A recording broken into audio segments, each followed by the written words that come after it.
In Mandarin, penguin literally translates to business goose. Business goose, yeah, that's a good one. That's a good one.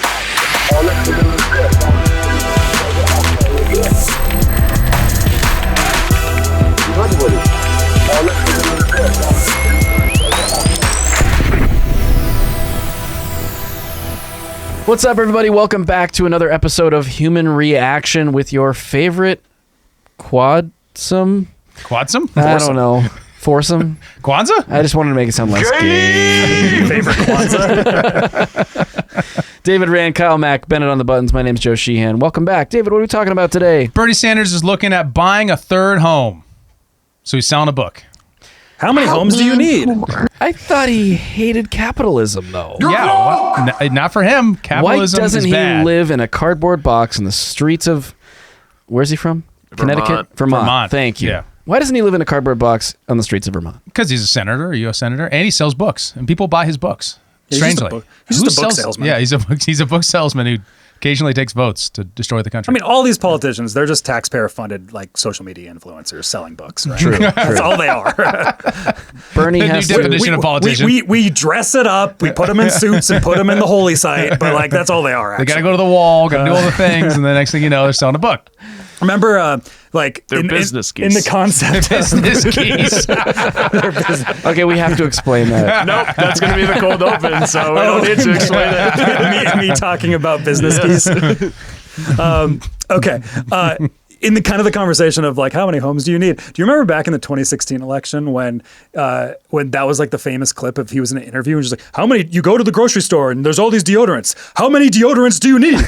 That's a pretty good Bernie impression. Yeah, that's pretty good. We had to listen to him for a decade. We still are, apparently. Yeah. Well, we're going to be doing it today. He was on the Tim Dillon podcast where he got a pretty friendly interview. And I think we're going to bring a little bit of little criticism to him, a little bit of commentary on Bernie Sanders' new talking points and his perspective on a couple different issues. So dive right into it. Do it. All right. Here we go. Ladies and gentlemen, welcome to the Tim Dillon Show. The book is Fight Oligarchy, Bernie Sanders. It is out everywhere. You can get it on Amazon.com. You can go to a local bookstore, which is always a good idea. Support a local bookstore, and I'm sure the author of this book will appreciate that. Bernie Sanders, Senator, thank you for coming. My pleasure. Thanks for having me. I really appreciate it.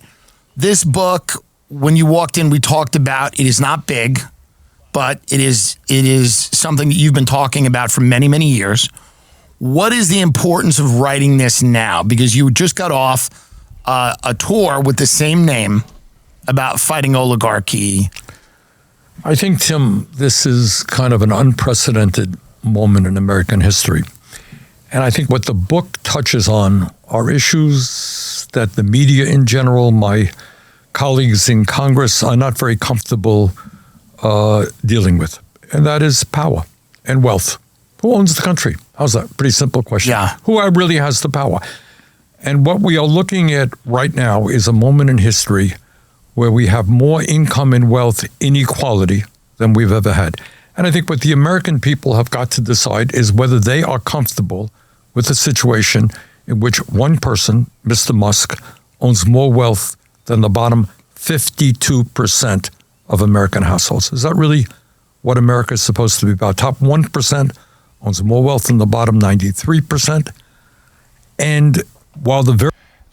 Can I make an executive motion to increase the speed of the play of this video? Yes. I was going to recommend it. God, he speaks so fucking slow. Put it at like 1.5 or something. Put it at 2. I listened to Sean Ryan at regular speed for the first time ever, like the other day, That's and I was very like, slow. "Oh my god!" All right. So far, okay. So the book royalty on his books will make him approximately 7.5 to 10% of the list price. It's a pretty good profit margin. Yeah, that's right great. That's really a great royalty. I mean, I don't know what's customary in books, but That's seems pretty, good. Pretty average. Let's see here. It's Crown Publishing book, which is an imprint of Penguin Random House, one of the largest corporate book printers in the world. Business keys. So Business keys. business keys, exactly. The fact that this has come out 3 times now is kind of weird. Look, penguins are everywhere, man. I've been trying to tell you guys this for years. I mean, he looks kind of like a penguin. An old, It's old, decrepit penguin. yeah. It's kind of got the whole vibe to it. Yeah. But my point is, he didn't go to some small publisher. He's definitely sharing profits with the largest corporations in publishing. Oh, yeah. Interesting decision. Quite. Strange that he would do so. Maybe he wants the distribution rights. Oh. And the incumbent opportunities that come with that. Ooh. Maybe he wants that third house. I thought he already had 3 houses. No, he's got 2. I looked it up right beforehand. I swear. Yeah, He's got a lake house and a normal house, I think. Wait, no, it's like a nice joint. It's like a colonial. Oh, well. Yeah, 4 bedrooms. He's an old guy. Does he need 4 bedrooms? It's a Well, good also, question. so he He was could probably talking. get away with like a Rambler, single story. He's I'm not surprised getting up the stairs living too in a well. Volkswagen Beetle. Like, that's what I really feel like his vibe is overall. He is the human embodiment of a Volkswagen Beetle. I feel like he used to be that vibe. He used to be that vibe. Volkswagen. I feel like he probably used to be that vibe, and then like he started getting more popularity, became a senator, got all this money, and he kept saying the same things he's always been saying. He was like, man, it's kind of nice over here. People just keep giving me money to say this. Working. This is working. Yeah, because like the whole Fight Oligarchy tour that he was on, right? He did that with AOC, and they went to all these venues, Flew on private jets. flew on private jets. Did they fly on private jets? Oh, yeah. Oh, yes, I saw that. Oh, that was a big point of consternation for a lot of people. What was their justification? Well, they have to be able to get there. I mean, can't have like the plebs. have you seen the where state of flights are commercial canceled. air travel these days? Everything's getting canceled and delayed, and we can't even pay air traffic controllers. The government's shut down. How are you going to get to this very important tour to fight the oligarchy if you don't get there on time? That's a good. Unless you use the oligarchy. If you can't beat them, join them. I think Does it's he have a probably private jet? point. No. They might have chartered one. They but- probably chartered. Yeah. No, it was just like, it was one of those things where I was like, all of a sudden wondering, I was like, I wonder if he's gotten to the point where he has a private jet yet. Because like, how many houses do you need? You got to get a private jet. I don't think Yeah, he's right. that rich. How do you go from each of your houses? But like, he's definitely in the 1% he just mentioned. Like, let's just put it that way. What's the net wealth of Bernie Sanders? I want to say it's like 20 million. What do you guess? I was going to say like 12. Million? Yeah. 12 million? I was 20 gonna go a little higher. I have a feeling the number is going to be like actually lower than we think. It's probably like 10. What do you think, Bennett? I was gonna go like in the 20s. We're overshooting, right? 25. Price is right, 50. $1, Bob. I'm going for 50. Well, it's still thinking. Grok is thinking.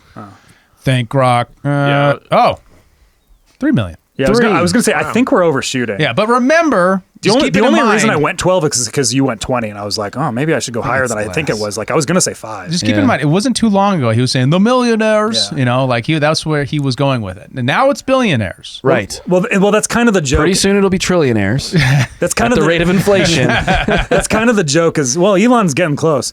That's kind of the joke is like after the 2016 election, he wrote a book literally on how it's wrong to make $1 million. And then he made $1 million off of that book specifically. Like that's the craziness. He didn't that it donate the rest is. of the federal government? No, of course not. Why not? You can donate to pay down the national debt. He should have done that. Can do that. You that can. option is always open. Nobody seems to take It's it. legitimately a thing. I'm sure you guys knew about that. The only one donating money right now to the federal government is Trump with all these White House renovations. Awkward. He should do a book about it. Anyway, Yeah. Trump made the one book, and I don't think he needs any more books. He doesn't care. that's true. He's like, the Very margins richest aren't that great. He's like, I don't love writing. Writing is not my favorite thing. I know a few words. I know the best words, but I don't like writing. Nothing bad can happen. It can only good happen. I was about to say it, and you did it. Well done, sir. That is my In favorite. America, That's my becoming favorite. phenomenally richer. 60% of our people are living paycheck to paycheck. It's a huge problem. And I think that most Americans would hear those numbers and think that there's a big problem where you have one person controlling more wealth than 52% of the country, which is probably around 150 million people, maybe more. And that also is a huge problem for democracy. There's a huge problem for democracy. Trump, Kamala Harris, anybody in my lifetime that has been, outside of yourself, that has been a contender for the presidency from a major political party is backed usually by the same groups of people. They're very wealthy lobbyists, donors. The donor class is incredibly powerful. The landmark Supreme Court decision to regard political donations as speech, right? Citizens United. Citizens United, thank you. The name escaped me. I can donate as much money as I want to a candidate, and it's considered speech. That's false.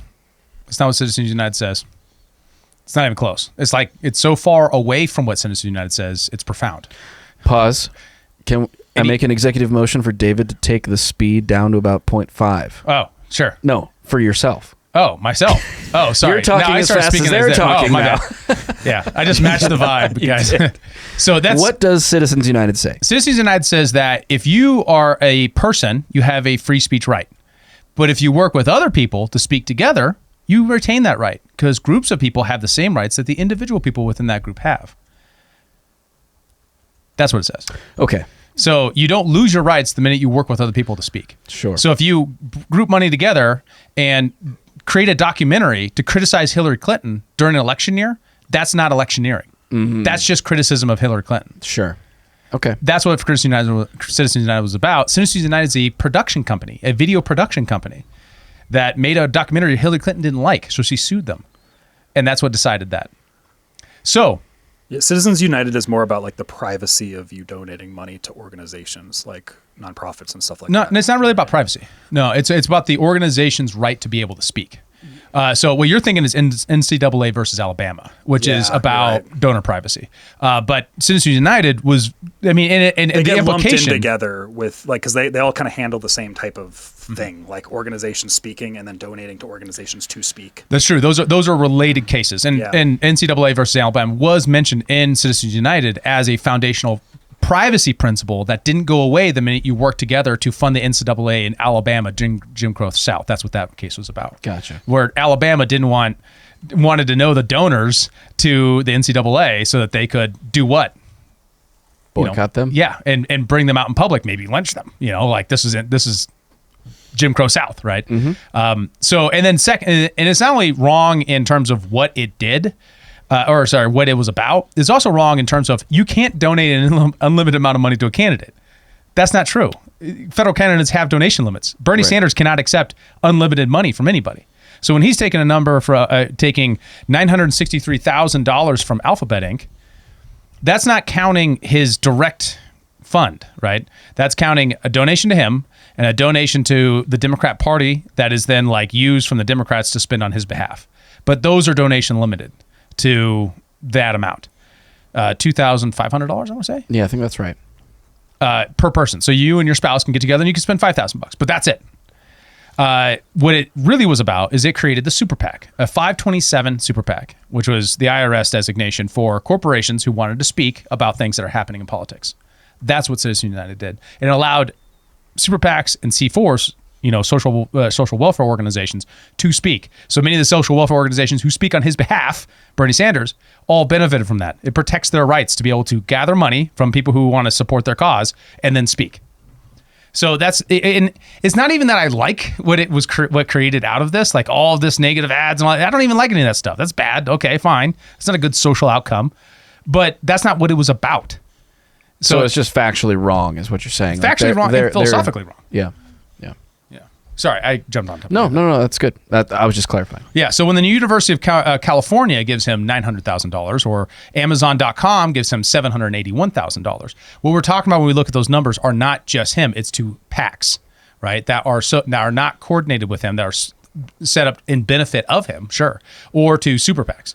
Apple Inc., U.S. Postal Service, the U.S. Postal Service, your tax dollars gave him $438,000. This pisses me off so bad. Because how much did they give him? $438,000. There's literally a line out the door at our post office here in Bozeman. There's one person at the counter ever, and they're giving a presidential candidate nearly $500,000. Mm-hmm.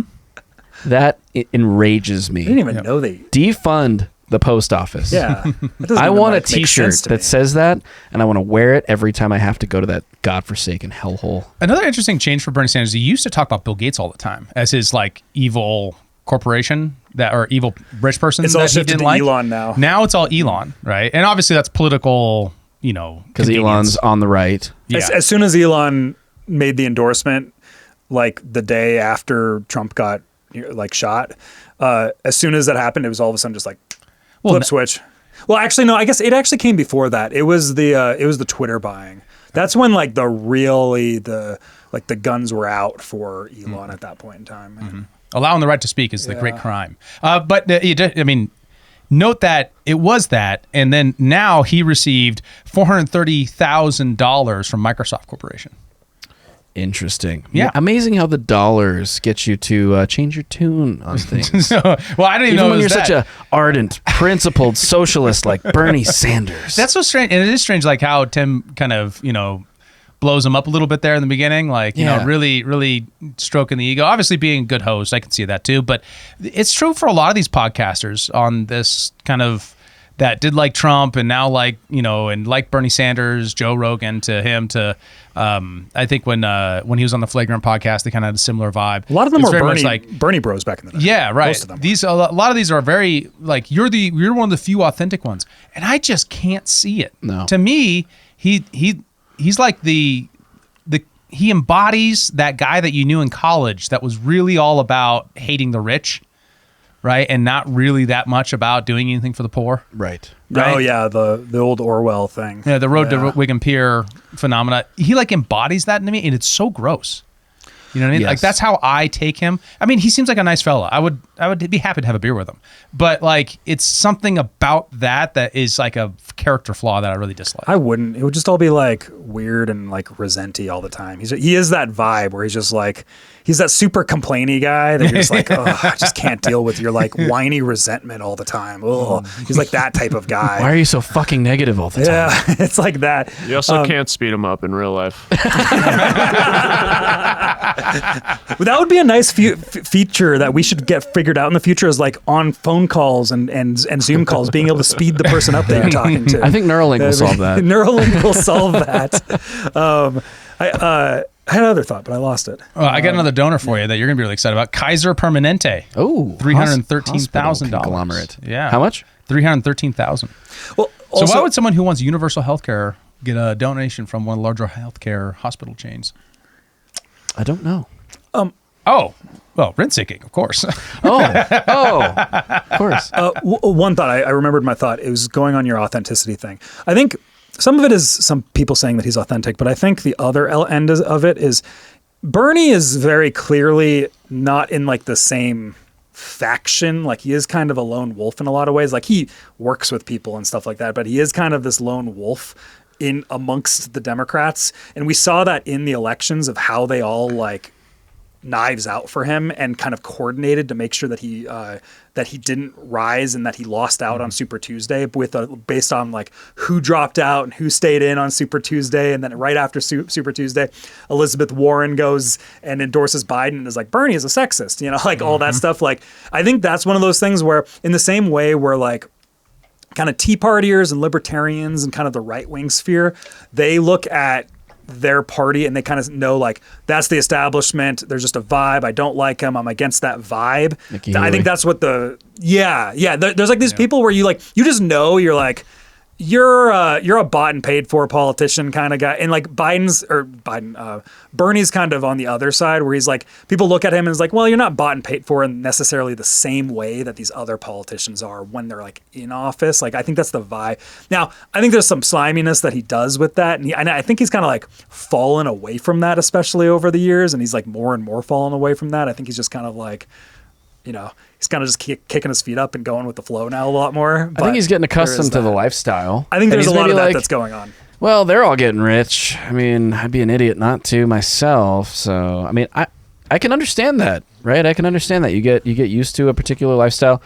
He's probably looking at retiring from the Senate. Granted, he'll get a really nice pension. I don't know what the Senate pension is these days, but he'll be, paid for basically for the rest of his life after this. But he's probably like, yeah, I'd like to keep my two houses. Maybe get a third, Nantucket. There's also kind of the aspect of, and you see that with like left-wing podcasters and things like that, and kind of like left-wing media personalities, where, you're starting kind of at the bottom and you are just kind of a lower mill podcaster or whatever, but then you rise up and you get the mansion and you're still complaining about the same things you were complaining about, but it's like now you're kind of disconnected from that thing. And it's like, you still kind of still believe this stuff, but like now you've kind of rose up in the capitalist system or whatever, and you're just kind of like, that's why now there's like a hypocrisy that exists there. That's just because you fulfilled the natural hierarchical role that's very natural in society, And that's the thing that I can't. It is mostly the leftover from 2016, right, where he got beat out by Hillary Clinton. in such a nasty way. Bernie Bros thing, coordinating with CNN, all that stuff that we found out about that, and he still endorsed her. Right? That's where I can see the respect for Ron Paul, because after all the bullshit that they pulled out the RNC to get McCain in, he said, will you endorse him? He's like, no. No, I won't do that. Come on, get out of here. There is that. And he turned around and then went and campaigned for that same group and individuals who tried to ruin him. And that's like that. I can see the squealer in you, right? I can see the resentful, the weakness thing. Yeah, right. Here we go. Betas. I know Right. the squealers when I see them. Yep. Yeah. That's from Dark Knight. Yeah. Okay, I was gonna play it, but then I realized we're gonna get copyright struck because Yeah, just the audio. Yeah. Yeah. Corporate press sucks. All right. Right. Where did we go wrong? Was it always as bad as it is now? Look, people with money always had power. But Citizens United Supreme Court decision opened the door in creating a very corrupt campaign finance system. And you said it all. Right now, in the Republican Party, Mr. Musk himself contributed $270 million to help elect Trump. And then he was given the opportunity to be the most powerful person in government for many, many months. Democratic billionaires play a very important role in selecting who the Democratic candidates are. And in a sense, through their money, kind of controlling what those candidates will stand for and what they will fight for. So the power of money right now, today, is extraordinary in both political parties. And if we're going to save American democracy, we've got to get rid of this, in my view, we've got to get rid of this campaign, this Citizens United Supreme Court decision, and you got to move to public funding of elections. So in other words, if you want to run against me, I shouldn't be able to outraise you 10-1 or 50-1. I do that, I'm going to beat you every time. All right? You show that you have support, you deserve a certain amount of public funding, I will get the same amount of funding, go for it. Your idea is better than mine, then you win the election. So who raised the more money in 2016, Trump or Hillary Clinton? Pretty sure it was Hillary by a very large margin. Yeah. Didn't Kamala make more money this year? Raised and spent more money than Trump did. Kamala spent $1 billion and Yeah. ended up $20 million in the hole, as I recall. Yeah. Well, and she also started late. Yeah.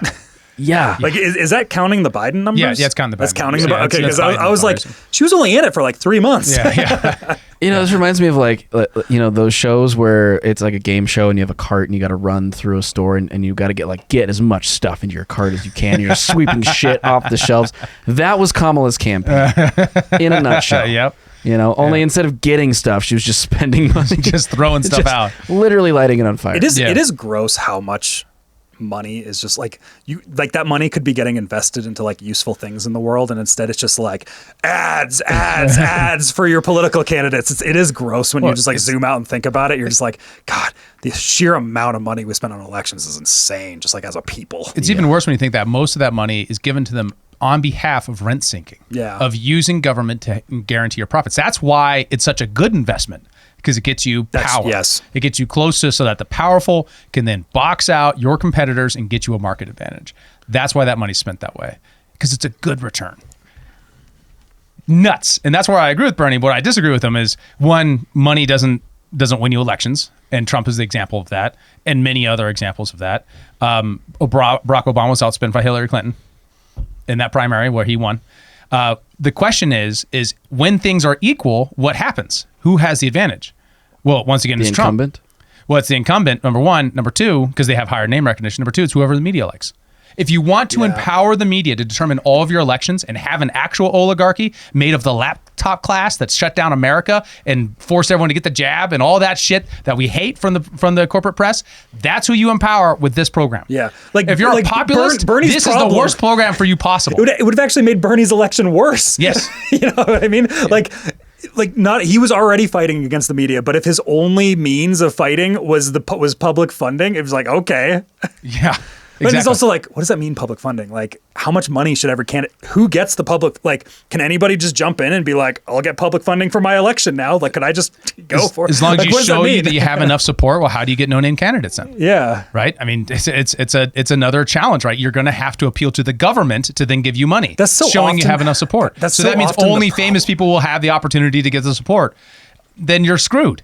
So like this public financing idea is so bad on so many levels. It just like doesn't make the sense. smallest amount of thought can pierce that bubble, but he's never been challenged on it that I've ever seen. And that's my core problem with Bernie on everything. Like, like the socialism aspect. Obviously, I'm not a socialist, but like with the way that he presents his ideas, it's always these types of things where it's just like you just say this thing, and then you could just like one needle to that just pops the balloon completely, and it's exactly like that. It's just like, okay, explain how the public funding program for elections would work. Like, explain it to me like I'm 5, because like it doesn't make sense when the way that you're just saying it. Like, how would this actually function? How would it work to get the outcomes that you're looking for right now? It doesn't make sense. Yes. I mean, and then what it isn't guaranteeing is that the best person wins, right? It is guaranteeing that the person with the most coverage wins. Yeah. And that's obviously the flaw, right? Because that's how democracy works. Well, that was the nice thing about Trump, is that he got the most coverage and he just didn't have to pay for it. Yeah. Mostly because it was hate on coverage. a bunch of podcasts. Well, I'm talking 2016. Well, yeah. Like the sheer amount of money he spent on marketing was like 0, Right. and, Yeah, but news the just sheer covered amount him. that the news talked about him compared to everybody else was like exponentially higher than everybody else. So do you think in that sense it elevates the most extreme candidate because it gives them the most, it gives the news outlet that's broadcasting them the most clickbait viral opportunity when they cover them? Well, it's that, and it's also it gives the chance to set up the dynamic where the corporate press is attacking you, so you become the victim, so you garner sympathy. It galvanizes your base, especially when it's unfair, right? And and you can go back to 2016 and think about all the unfair coverage, like him being Hitler and all that kind of stuff, or even like the worst moment, like the most, what would have killed a lot of other candidates, like the what was it? The grab him by the yeah. Got him. Meow. Bernie had a moment like that in his campaign too. Remember the papers he wrote in college? Oh yeah, his poetry. Yeah. Yeah, he had some I forgot real about that. rapey poetry. Yeah, we handed those out at one of. I was his, trying to avoid the words, but Oh, sorry. Grapey. I said grapey. My bad. We're Whitest screwed. kids you know skit. Sorry, Great one. YouTube. What were we saying? Don't apologize to But YouTube. is that kind grovel. of... they probably donated to Bernie. They probably did. Oh yeah, Alphabet Inc. is in there. Yeah, you did say that. Yeah. Doesn't that kind of go back to our last video? Like, I've heard so much about Mamdani, like, throughout this, the New York mayoral election, and it's all been negative. But he's leading. Yes. So you're right. He's got a There's very sense Trump in which- effect. Yeah, You're with it. right in the sense of if you're in that public campaign thing, you have to try to get as much media coverage as possible, even if it's negative. That might be that's a fair play. Other than they can in the past, there's like this hanger-on thing that has killed candidates in the past, right? This is before the internet, though, so it's hard to say. I do think that if Bernie was younger and more charismatic, he very likely could have won the 2016 election. But he was just like too old for it. Well, yeah, but super delegates, like that's the thing is even I think that he could have bullied his way through more because he would have had that much more support. But like he's kind of this, kooky old guy kind of vibe, and those don't go like they only go so far as like people really like your ideas. Like Ron Paul's kind of the same way. Like if he was younger, he probably would have garnered more support, but like he's kind of got this kooky old guy vibe, but like people that like his ideas really like his ideas, so he gets like these like super fans, but like you need more than the super fans. Where in Bernie's kind of that same way, where he has like a lot of super fans, but he couldn't really go further than that because I mean, I think I see what you're saying, but I feel like it's more to do with the fact that he, and this is just my interpretation, that he feels to me like he's less controllable by the establishment because of that sort of kooky, unpredictable nature. Maybe. Like he could wake up one morning and just have some fucking batshit idea and bring that to the table, and then because he's the president, like the Democratic powers that be, like can't really like wrangle that, right? And there kind could of the also Trump be vibe. That's kind of what the Trump. well, true, ideas and I around mean, it in like some that ways. struck at the right moment in the right way for like the Republican base to be on board with that because he was so different from what they were accustomed to with the neocons that we had seen for the the prior decade or more, and so I think that makes a lot of sense to me. But I feel like there's a component of it too where it's like something to do with like the Overton window, but not as it's perceived by the public, but by how it's perceived by the ruling class elites, right? Like he has some ideas that are just too far outside of their talking points, of their norm, for them to sign on and say, yes, Bernie can be our guy because we can shepherd him in this way. I don't think he doesn't feel to me like he's as much a shepherdable candidate in that role. I disagree. just going by his response to getting totally backstabbed in 2016 by his party, and then rolling over and just endorsing it. Yeah, but I feel like to me that is something a little bit different. Like it just feels a little bit different where it's like, you know, he realized he got beat and he was like, well, I kind of really like the role that I'm in, so I'm gonna just like do what I have to do to keep my seat at the table. But would that power dynamic be different? Like if he was in less of like sort of the cucked position of losing to Hillary via superdelegates and having to support her, if he won, would his feeling about the situation be different? And say like, I won, I'm gonna ram through my agenda and I'm gonna do what I want. I don't know. I don't think he has the energy.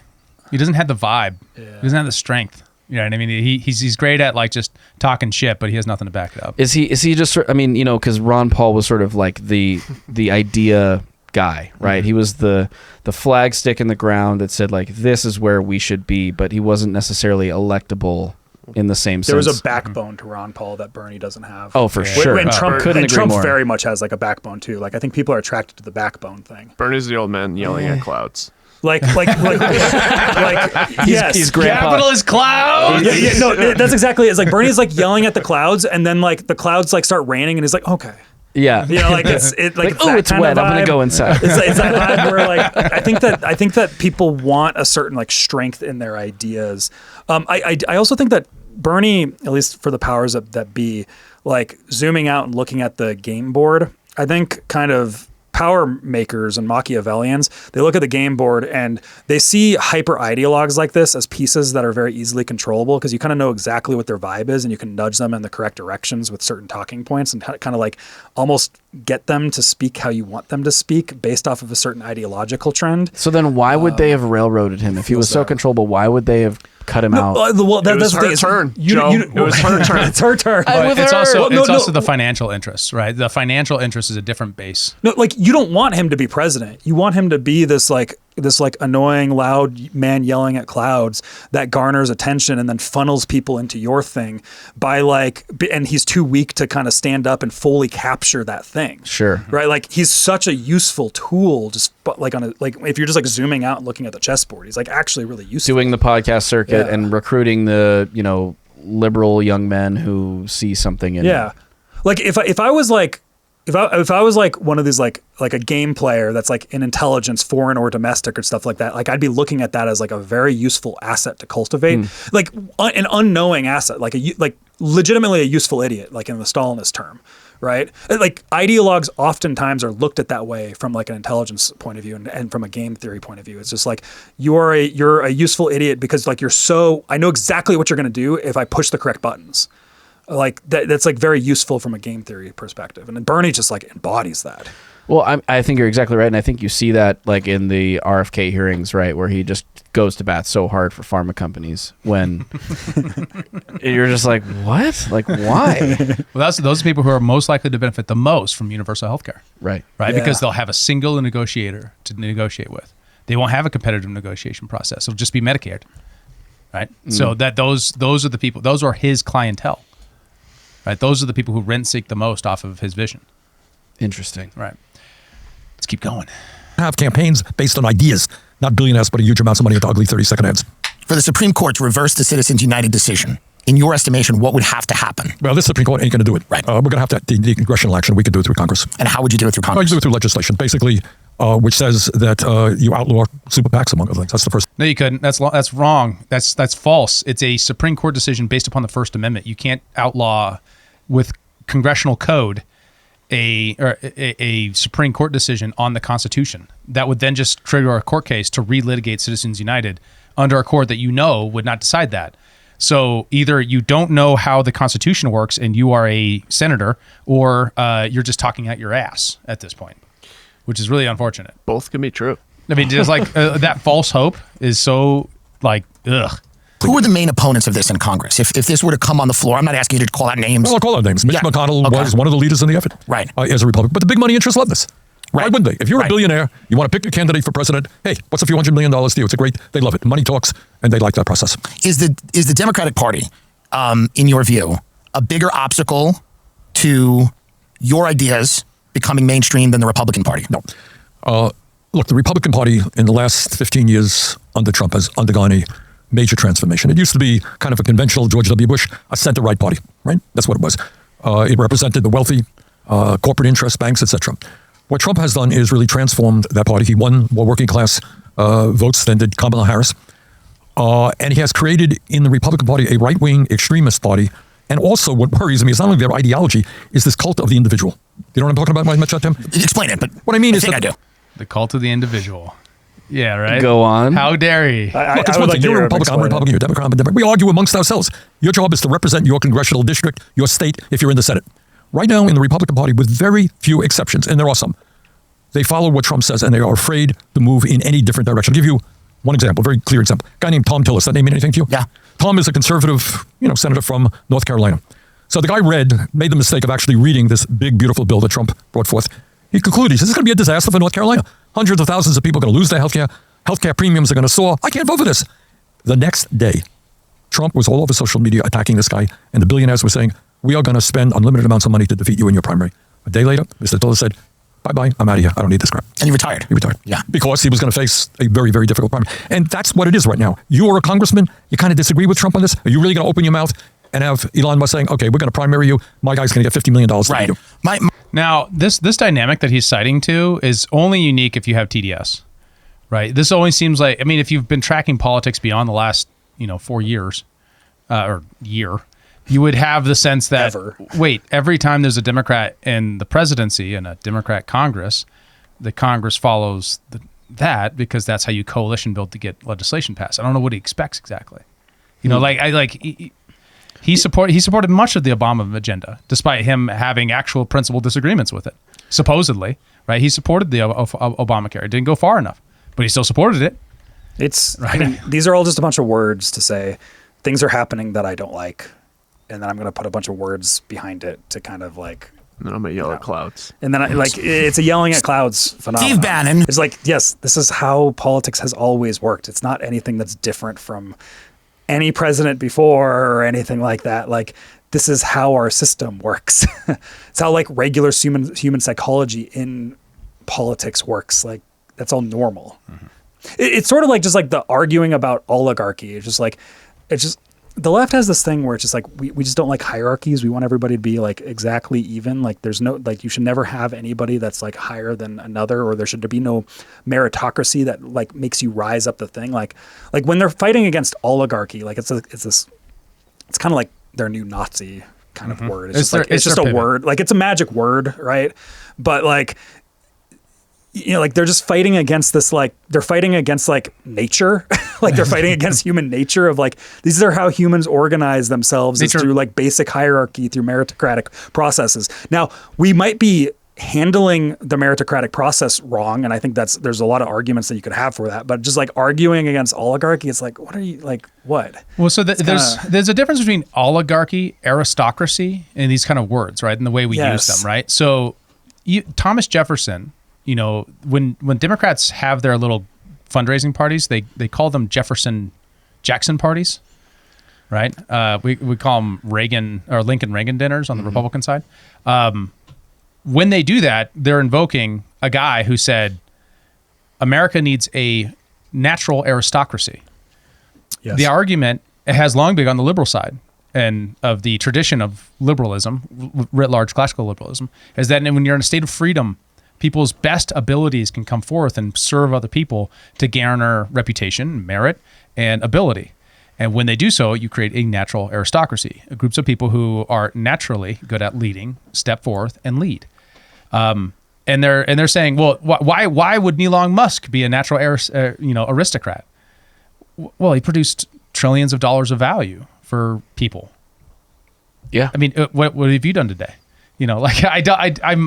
I'm not saying that therefore you should worship that person or defer to that person. We all should be free Americans, individuals capable of rational self, guidance and thought. But this idea that you can go free of any amount of hierarchy, especially merit-based hierarchy, is it's a stupid socialist pipe dream that we have to get rid of. It's so toxic and dangerous because their perspective of it is only taking the vice side of that. There's there's kind of a yin yang value nature to how you orient to hierarchy. You can either orientate it to it's like, hey, appreciation for what you've contributed and seeing that in its imperfection and its in what it is, for what it is. And then there's a side of it that is just jealous, right? And the side of that is just jealous, that only sees the negative, that can only see, oh man, I know you're actually making rocket travel possible with American-made rockets for the first time since, the 80s or something like that. But you donated the wrong candidate, so therefore you're an evil person. You know what I mean? Like that side only sees that as either the political or as the envy. And that's a tragedy. That's like encouraging vice writ large. Michael Malice has a quote that he always says, there's like one solid way of knowing if somebody is a right winger or a left winger. It's you ask them, do hierarchies exist? A right winger will say yes, and a left winger will give you a lecture. Yeah. I think that's very like the right versus left paradigm is, do you believe hierarchies can or should exist? And then like the up versus down element is like, should it be like artificially made or not? Like that's really like what politics is. The difference between natural aristocracy and an aristocracy or an oligarchy, as classically understood, was that there was a king who had a set of relationships who were made permanently wealthy based upon those relationships, or other families that were also wealthy that are brought into the kingship. These are dukes and jarls and stuff like that. Those arrangements were based upon coercion. Right, they are based upon taxation, and it's so ironic that the very party that wants us to maximize the state, make it as big and as powerful as possible to solve problems, also doesn't see that very thing that they're creating is the thing that creates Citizens United and all the negative influence of money into politics. That's the thing that creates the actual bad kinds of aristocracy, meaning the kinds that get benefit simply because they are close to power, right? And so. When Elon Musk and Mark Zuckerberg and I forget the guy from ChatGPT and OpenAI, Sam Altman, when they go and they're at the thing, I don't like that either, right? Because if they're getting special benefits from government, I'm not a big fan of that. But this is just the result of the thing that you created, progressives, right? If the government didn't have all this power to lend out favors to corporate to your beneficial organizations, to your beneficial meritocratic leaders in your industries that you prefer, we wouldn't be in this position. But here we are. Yeah. Right. And the only solution is the one solution that they won't support, which would be something that actually reduces the power of government.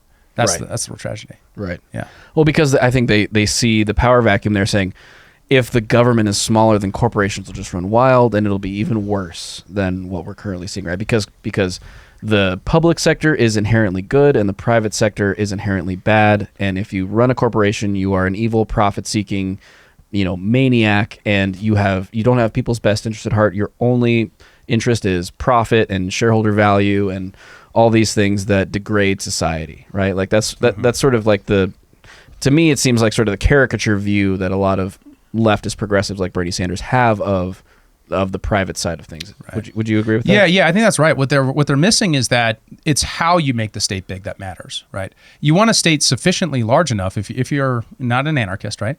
If you're in that position, or like we got to handle some issues with the state, do you do it after when injury is done, or do you do it by regulating and managing everything? If you do everything by regulating and managing everything, you can create rent seekers. If you do everything by maximizing common law and maximizing the way in which people seek a redress of grievance after an injury, after a corporation stepped out of line, done something bad, and then you sue them, and then you create a precedent in which other corporations will then be worried about and then follow, then you're in a situation in which you can, regulate corporations on actual injury without empowering the government to go rough wild with an executive branch that's really an administrative branch. They can't executive anything.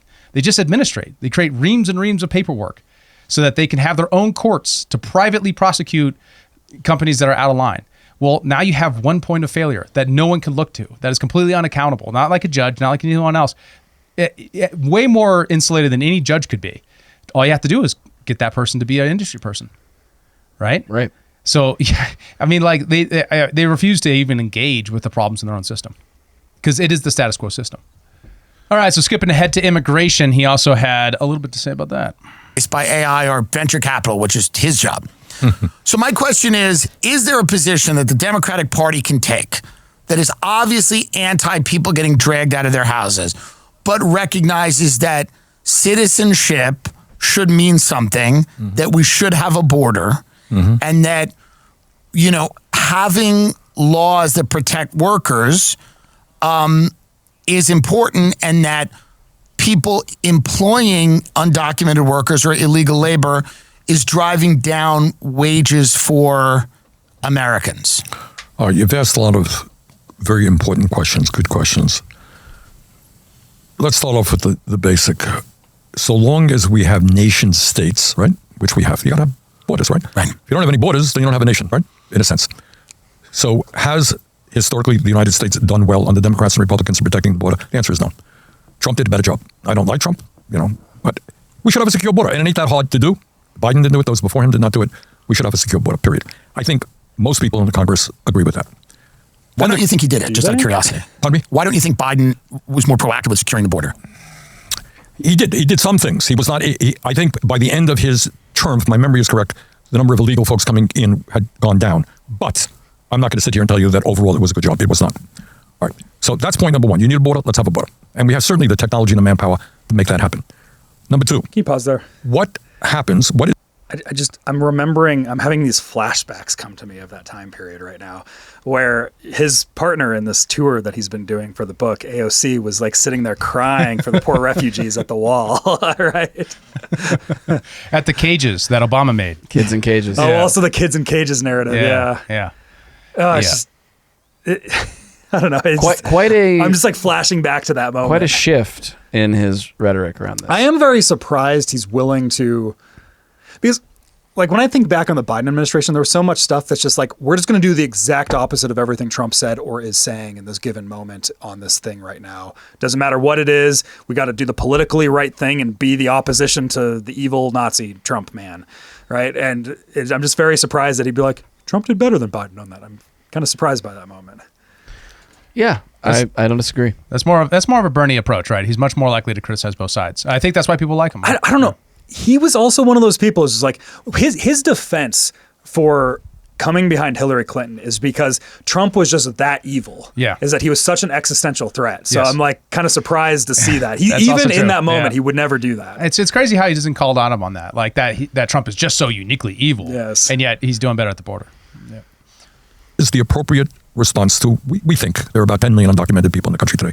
Less than 3% of our population, okay? Probably there are estimates that are higher, but let's say it's 10. Those are the best estimates I've Yeah. seen. Okay.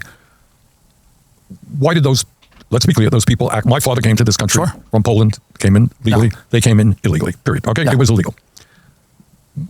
What are most of those people doing right now? Are they? Working hard. Good. None of those people should be faulted for coming here. Okay. It should be, we should start faulting people like Steve Wynn, who run $1 billion hotel on And exploit them, right. on illegal labor. And why aren't we enforcing E-Verify? Yeah. Good. All right. Yeah. All right. Anyway, so you got these folks who came to this country the same reason my dad came to this country. He grew up poor in Poland, came for a better life. And that's why they dragged their kids from Mexico, Guatemala, thousands of miles, to have a better life, to escape the violence and the poverty that they're in. They're here now. The truth of the matter is, and one of the things that I really, really dislike about Trump, and what demagogues always do, is this country, as we've discussed, has enormous problems. And what demagogues always do, instead of trying to deal with why we have those problems, what are the causes of the problem, what are the solutions, you blame a powerless minority. In Europe in the 30s, it was the Jews, it was gypsies. In this country, it was gays, it was blacks forever, and Latinos, always somebody to blame, rather than dealing with the real issue. So anyway, you got roughly 10 million people in this country, most of whom, by the way, work very hard. And according to a number of studies, the crime rate, Trump goes around, talking about, somebody commits a terrible, terrible murder. Trump is talking about, they are lawless, disgusting, subhuman human beings. Look at this crime. Yeah. Truth is that the crime rate in communities of undocumented people is lower than the general average. Do you know that? Well, the crime rate should almost be none, right? If people are coming into America and they are, coming here for a better life, and they're properly screened, the crime rate should almost be nothing. Well, it's lower. All I'm saying is it's not like they're criminals. Everyone's a drug addict. I don't think anyone thinks everyone is a criminal, and I don't think that anyone, but we do have a ton of income inequality, as you've talked about. So assimilating people into this economic structure is difficult. It is inevitable that some people that cannot find work will turn to crime. And I mean, that's just inevitable. But my only point is this, this is not a community that is prone to large amounts of crime. All right, so what do? You got 10 million people here. Most of them are working hard. Your point, I think, is well taken. Yeah. A lot of employers exploit them. Yeah. And by the way, often these people are paying Social Security payroll tax, paying Medicare payroll tax, paying other taxes, and they don't get the benefits for what they pay, by the way. Right. All right. But this has always been a Republican issue. Like, this is why I don't understand why the Democratic Party allowed the issue to be kind of demagogued, because even, yourself, you were out they're advocating always for workers' rights. Right. And, when somebody talked about open borders, you rightly said that, this is something the Koch brothers would love. Right. They were huge proponents of immigration. The Chamber of Commerce, huge proponents of immigration. A lot of, radical libertarians like the Kochs and others, huge proponents of immigration. So when they're bringing all these people in, and whether it's 10 million or more, there's probably, I think their credible estimates are a bit more, but I don't think it's necessarily about the exact number. But why were Americans told at a certain point that they should not consider certain blue-collar jobs worthy of their time? They should take out student loans and go to a 4-year university. And then a lot of those jobs that were, ended up going to people that came into the country legally, and the employers are paying a lot less money. I think there's a lot of people that feel that these pro-business interests brought in a lot of people to increase the profits of their own companies at the expense of people that saw a lot of their jobs shipped overseas. There's a lot of stuff that's going on. I mean, one of the things, in my view. Yeah, so a couple things there. Name a particular minority that takes the blame for everything that is actually not their fault, that Bernie Sanders is constantly harping on, makes his entire career about. I mean, first it was billionaires or millionaires, then it was 100 millionaires, now it's billionaires.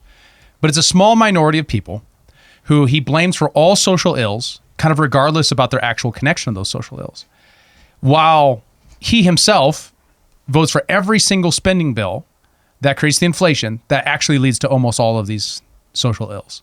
That's the thing that drives me craziest about this, is that he could be so convinced of his own righteousness that he is so able to condemn, he's just blaming this community for all this crime, when, to be fair, they make a crime happen when they cross the border illegally, by definition. Yeah. Now, don't get me wrong, immigration is a complicated issue. We should have immigration, as Kyle said, as Kyle coined, somewhere between 0 and infinity, right? What the right number is, we could debate, but somewhere in there. And that's going to give me all this hate all of a sudden, because a lot of people apparently have a problem with that statement. But the whole standard of like, don't blame a minority for all social ills. If that's your standard, what are you doing, dude? Right? Elon Musk didn't create the problems in our cities that are actually driving all these problems. Government did. Elon Musk didn't create inflation. The Federal Reserve and your spending, sir, did. Like, what is happening? Also, just to kind of double down on what you were saying about this minority of like billionaires and millionaires are just kind of annoyingly attacked. It's like there's several billionaires that you probably could attack, but like Elon of all people, the dude just entered politics recently, and like what has he done that has been like, what has he done specifically that is causing a bunch of problems from like the Bernie Sanders perspective? Audit the federal government. Yeah, that's the thing where it's like I can point to a few billionaires where like their rent-seeking behavior and like certain things that they're doing, like where I'm like, ooh, I don't really like that. But like Elon of all people, it's just like he's not been that active. He's not been like just scooping up everything. He was your boy 2 seconds ago when he was selling solar panels in electric cars. What are we doing here? Like, this is only politics. Well, it's pure. That's exactly the point, is like the Elon one just like shows much more of your point of like, yes, we're just going to target a very specific victim, when it's just like, if billionaires is your victim class that you want to like target for stuff, is like, there are ones that kind of prove your point better than Elon does. Oh, 100%. Right? Yeah. I mean, even talking about the hotel chains that employs all these illegal immigrants, if that's indeed true, okay, that's a bad thing. Go after them. You're not going to. Why? Because they're going to fund your campaigns and all those kinds of disincentives, right? Obama was one of the biggest deporters. Tim Dillon wasn't talking about Obama dragging people out of their homes, although he was, because that's how you deport lots of people. He deported more people in his tenure than Trump has this year. So like, this whole double standard thing is insane, and it's so frustrating. Well, and a lot of it is just media capture. Like, it's how the media presented to you on the thing is presented, and then your entire worldview on like who's doing the what on that issue is kind of dominated by that. Where it's like the kids in cages thing still dominates people's opinions on the Trump deportations, when it's just like, so provenly false, so like these things were, like you said, built by Obama, but like that has permeated throughout the American mind of like the evilness of the way that Republicans deport people, despite the numbers just being so much more like you said, Obama deported more people than Trump did in his first term. Surely, like, and when he's making the case, and we were kind of looking at that before, of how the Republican Party's kind of captured the working class energy and more of the populist energy that he wants to capture back. That was done mostly because Obama spat on and then stabbed in the back all of the Occupy Wall Street people, and instead went to Silicon Valley and Wall Street and sold out. But he's not criticizing Obama for ruining the Democratic Party. He's criticizing Trump for doing the working class policy that he says he's always supported. As he attacks the Koch brothers. The Koch brothers, who don't run Walmart, who run an engineering company. They're not hiring illegal immigrants to be engineers. Are you insane? Like, that's not a personal, God, it's so dumb. Like, the way they vilify the Koch brothers, and I have no reason to defend them, former employers, so full disclosure, but I can criticize them too. But it's just so stupid because they're not hiring illegal immigrants to, maybe they are to the degree that anyone's hiring them for like a janitor position or something like that. But this isn't the hotel chain. Mm-hmm. This is people who are saying, hey, how do we solve immigration? With the exact same thing you just said, Bernie. The exact same thing you just said. What do we do with all the people here? What's the most compassionate thing we can do with that? And then we want a strong border. Like the Koch brothers are never in favor of open borders in the sense of illegal immigration being maximized. It was how to make coming here more efficient, and running economic studies about that. Them doing this boogeyman thing is just as stupid as saying all immigrants are murderers, right? That's not true. Yeah. They're not sending their best. Not sending their best. Okay. So yeah, he also got into the greatest question of our time, the trans question. Most people in America don't want prepubescent children on puberty blocking hormones. And this is by the polls, right? Because they feel that kids are kids, they're young, they don't quite know what's going on yet. And to make an irreversible medical decision at that age, if you're encouraged to do so, that to a lot of people feels like an infringement on their rights as parents. And to me, I feel like it's one of the issues that the Democratic Party has seemed to have lost their way on, because it has sucked the oxygen out of a lot of the conversations that you want to have, which are good conversations about a woman's right to choose and gay rights and trans rights and all of these good things that should exist. But when you have this issue about puberty blocking hormones for children, it's such a controversial issue for so many people. The answer is yes, you're right. Okay. But the answer is, and it is important, and I think Democrats and perhaps myself have not done as good a job as we can in dealing with it. What percentage of the population is trans, do you think? Probably 1%. Maybe at most. All right. Yeah. All right. Today, 60,000 people every single year die because they can't get medical care. 60,000. Yeah. All right. Today, we got 800,000 people who are homeless.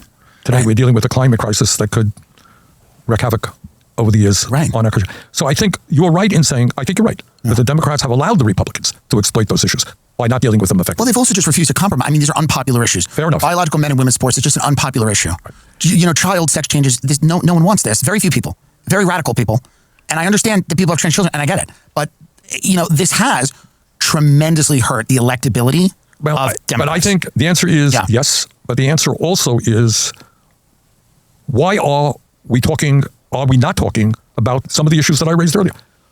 Why are we not talking about the fact that we're the only major country on earth not to guarantee health care to all people? Because we don't have to listen to more. That's he's doing a pivot on everything. But look at the cowardice there. Yeah. Right? I mean, he's like, I'm the different guy. And they're like, be different. And he's like, oh, well, but what about... Back That's to the no same spine. old talking points. That is no spine. That is, I have nothing but the talking points I'm here to talk about, and that's it. Yeah. Buy my book. Buy my book. Trans all the kids. He says Democrats didn't deal with it very well.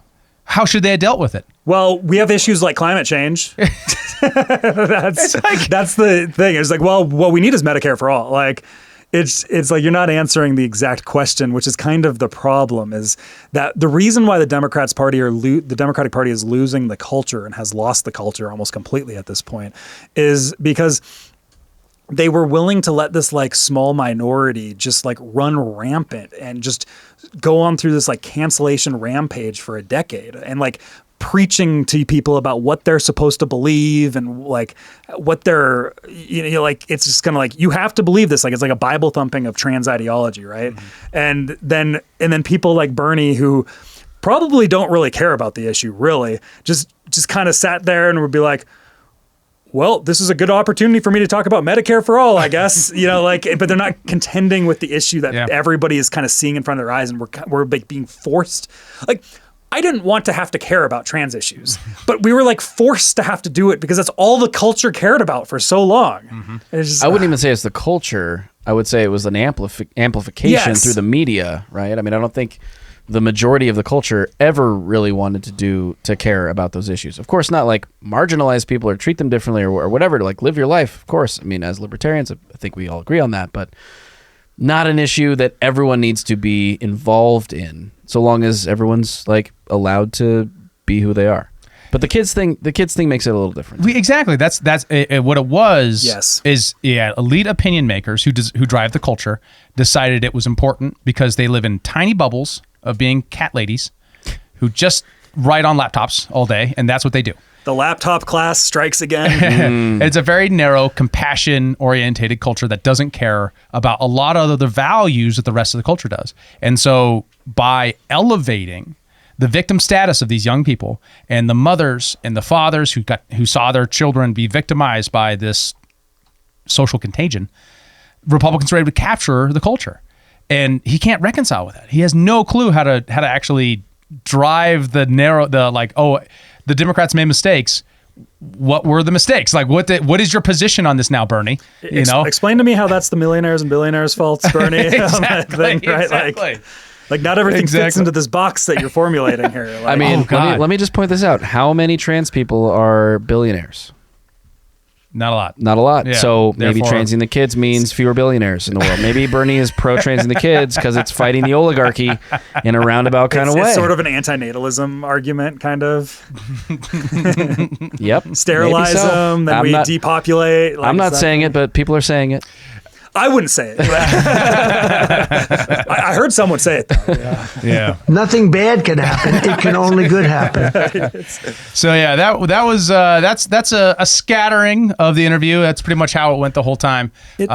Overall, Tim Dillon was funny. Bernie Sanders was Bernie Sanders. That's the vibe. It is one of those things where he's like this relic that hasn't adapted in any way. Like he's a relic of 2015 and 2016, and like I would be curious of what people's opinions of Bernie are now, because like is there opinion polling that exists? Probably on it, because it's just he hasn't done anything. Like he hasn't evolved. He's just stayed kind of himself, but become even more milquetoast. It's kind of curious that he still relevant? goes on podcast tours like this. Like, do people want to listen to Bernie talk on podcasts? Like, he just doesn't feel relevant anymore in some ways. But Right. like, Is it popular? Let's see here. 300.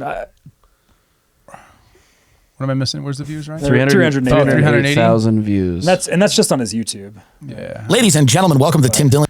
Yeah. What's his average here? Looking 300. It didn't even Almost perform a million. that well. Oh wow, that's interesting. 3/4, 1.4. It did underperform. It's greatly underperforming his like normal. It's only one. but It's only that one only day came ago. out but- yesterday. It's only been one day. Yeah, but still. Yeah, it's kind of. Makes you wonder. I mean, we just did a podcast about Mom Donnie, who seems to be sort of the future Gaining. of the Democratic Party in a certain way. Is Bernie still relevant? I mean, the ideas that he espouses theoretically seem to be, but it seems like the messenger's not right anymore. Yeah, is it something like an analogy to maybe fit it into our existing mental models that Ron Paul was the Tea Party movement that created Trump, that Bernie Sanders was the Bernie Bros that created Mamdani. Yeah, something like that. Maybe. Yeah, because like Mamdani is kind of an echo of Bernie Sanders, at least from a policy perspective, in a lot of ways. But it's also like the outside. I'm coming from the Social Democrats. I'm not coming like his background. AOC also kind of fits that mold too. Yeah. Like, those are kind of the downstream effects that come from Bernie.